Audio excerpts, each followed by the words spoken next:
Assalamualaikum warahmatullahi wabarakatuh. Nama saya Luki Andriana dari kelas PCKR 5D. Saya akan mempresentasikan hasil dari mata kuliah Manajemen Organisasi dan Sistem Pertandingan Olahraga. Apakah manajemen itu?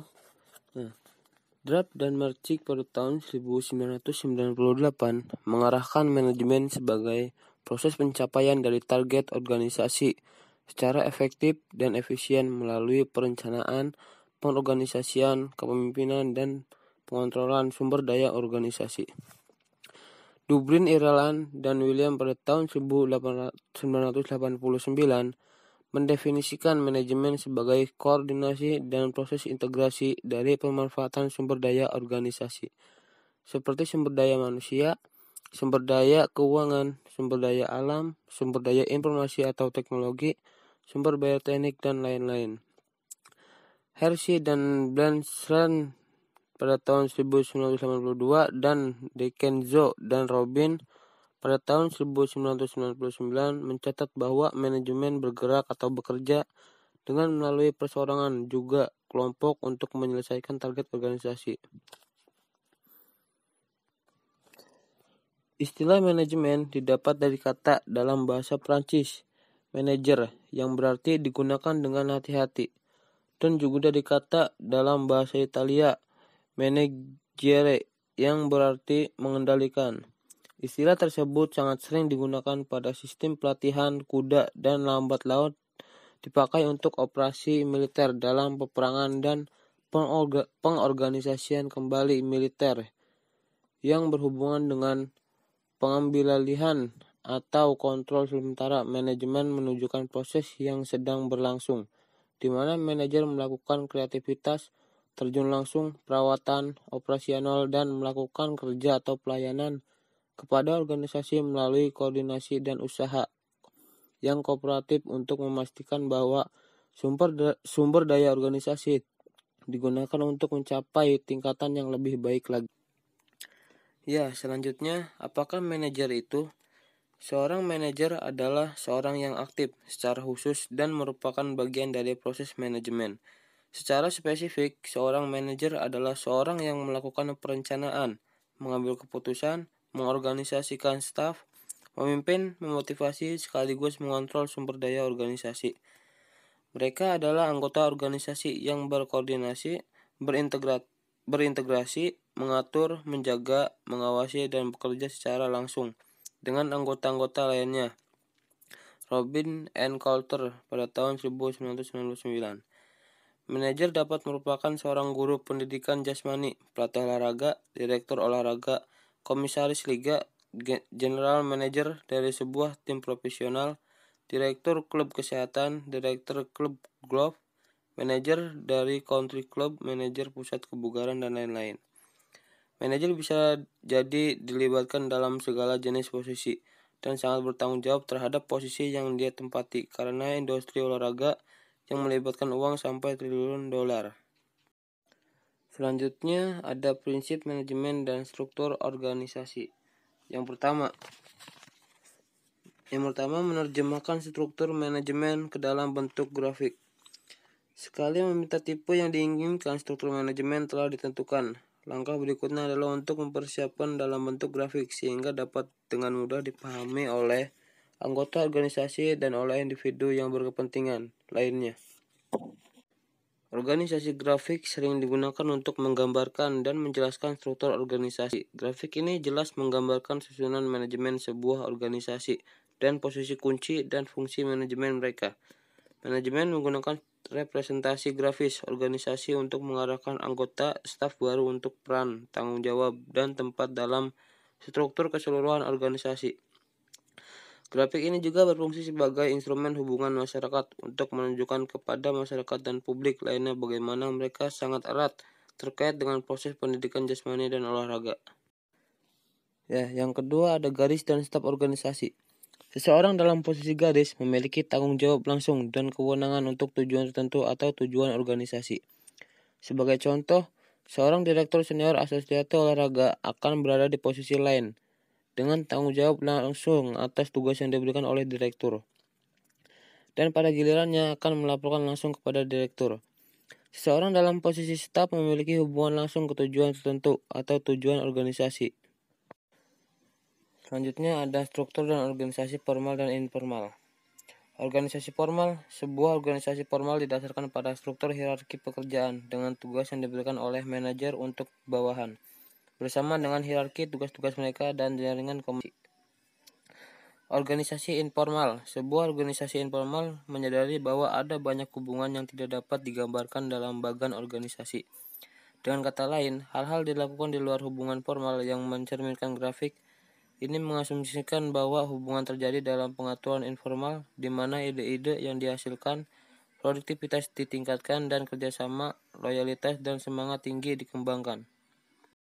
Selanjutnya ada struktur-struktur manajemen untuk program-program pendidikan jasmani dan olahraga. Struktur-struktur manajemen pada dasarnya dibentuk untuk program-program pendidikan jasmani di SD, SMP, SMA, atau SMK, sekolah tinggi, dan universitas. Organisasi-organisasi komunitas tersebut dibahas sebagai berikut. Pertama, organisasi dan struktur penjelasan di SD, SMP, SMA. Pendidikan tingkat kabupaten adalah unit manajemen dasar untuk tingkat SD, SMP, SMA, atau SMK dan merupakan sebuah bagian kelompok kerja yang dibangun oleh negara. Di USI, unit pendidikan dasar ini berjenjang dari sebuah sistem perdesaan atau guru satu siswa sampai sistem metropolitan yang melayani ribuan siswa. Pengembang sekolah terdiri dari kepala sekolah, wakil kepala sekolah, sekretaris, dan bendahara. Kepala sekolah bekerja langsung di bawah pengawas sekolah dan bertanggung jawab sebagai penghubung pertemuan-pertemuan para pengembang sekolah. Wakil kepala sekolah bertugas dalam kapasitasnya sebagai pengisi kekosongan kepada kepala sekolah. Sekretaris bertanggung jawab merekam dan mengarsipkan dokumen, dan bendahara bekerja mengurusi keuangan. Selanjutnya ada administrasi olahraga. Apa itu administrasi? Administrasi adalah memberikan pemahaman tentang pengertian administrasi tidak lepas dari asal-usul kata administrasi itu sendiri. Sebagaimana bahasan sebelumnya, yakni kegiatan tata usaha kantor dan melayani. Menurut Prof. Prajudi Atmosudirjo, membedakan administrasi dalam dua pengertian, yaitu administrasi dalam pengertian sempit dan administrasi dalam pengertian luas. Dalam pengertian sempit di sini dimaksudkan ditinjau dari lingkup kerja yang sempit, yaitu hanya berkisar pada kegiatan tata usaha kantor, seperti tulis-menulis, pengetikan, surat-menyurat, agenda, kearsipan, pembukuan, dan lain sebagainya. Sedangkan administrasi dalam pengertian luas dibedakan dalam tiga sudut, yaitu proses, fungsi atau tugas, dan keperanatan atau institusi. Dalam setiap organisasi atau instansi sudah tentu ada orang-orang yang menjalankan administrasinya. Misalnya, orang-orang yang melaksanakan tugas kepemimpinan, pemimpin. Orang yang melaksanakan tugas perencanaan, perencana. Orang yang melaksanakan tugas pengawasan atau kontrol itu pengawas. Orang-orang yang mengorganisir, organisator, dan lain sebagainya. Adapun definisi menurut penulis Indonesia, yaitu yang pertama Sutarto. Administrasi adalah suatu proses penyelenggaraan dan pengurusan segenap tindakan atau kegiatan dalam setiap usaha kerjasama sekelompok manusia untuk mencapai tujuan. Menurut Sondang P. Siagian, administrasi adalah proses kerjasama antara dua orang atau lebih berdasarkan rasionalitas tertentu untuk mencapai tujuan bersama yang telah ditentukan. Selanjutnya ada manajer. Manajer merupakan orang yang berusaha mencapai tujuan maupun keberhasilan melalui usaha dan kemampuan orang lain. Yang pertama ada tugas penting manajer adalah bekerja dengan dan melalui orang lain, memadukan dan menyeimbangkan tujuan, menetapkan prioritas apa yang didahulukan, mempertanggungjawabkan dan bertanggung jawab, berpikir analitis dan konseptual, mediator atau penengah segala persoalan, politisi, seorang yang pandai berdiplomasi, diplomat yang piawai membawa dan menunaikan misi, mengambil keputusan yang sulit. Selanjutnya ada kegiatan manajer. Kegiatan manajer pribadi, pengakhiran waktu, pengembangan karir, keterlibatan dalam hidup. Adapun kegiatan manajer sebagai teknis. Yang pertama pengerjaan yang menggunakan peralatan, pemecahan masalah teknis, pelaksanaan fungsi. Adapun kegiatan manajer sebagai administratif, yaitu pemrosesan kerja, anggaran, monitoring, kebijakan dan prosedur, pemeliharaan stabilitas. Adapun kegiatan manajer sebagai interaksional, yaitu peranan antar pribadi, pramuka simbolis, pemimpin, perantara. Peranan informasional, monitoring aliran informasi, penerus informasi, perwakilan. Selanjutnya peranan pembuatan keputusan, wira swasta, penangkal kesulitan, pengalokasian sumber daya, dan negosiator. Selanjutnya ada kinerja. Kinerja berpengertian performance yang hasil kerja atau prestasi kerja. Menurut Debra L. Nelson menyatakan bahwa kinerja seseorang itu dapat dilihat dengan hasil yang dicapai. Sedangkan kinerja tugas terbagi atas dua kategori, yaitu penilaian kinerja dan perilaku masyarakat. Di antara keduanya mempunyai pengaruh yang positif terhadap organisasi. Kategori yang ketiga adalah perilaku yang buruk, di mana perilaku yang buruk ini membawa pengaruh yang negatif terhadap organisasi. Selanjutnya ada membuat keputusan yang bijak. Pembuatan keputusan adalah tindakan menyusun pemikiran seseorang, membuat kesimpulan dan membuat penilaian atas beberapa pertimbangan. Ketika menghadapi beberapa pilihan, administrator dikenal karena keputusan yang dibuatnya.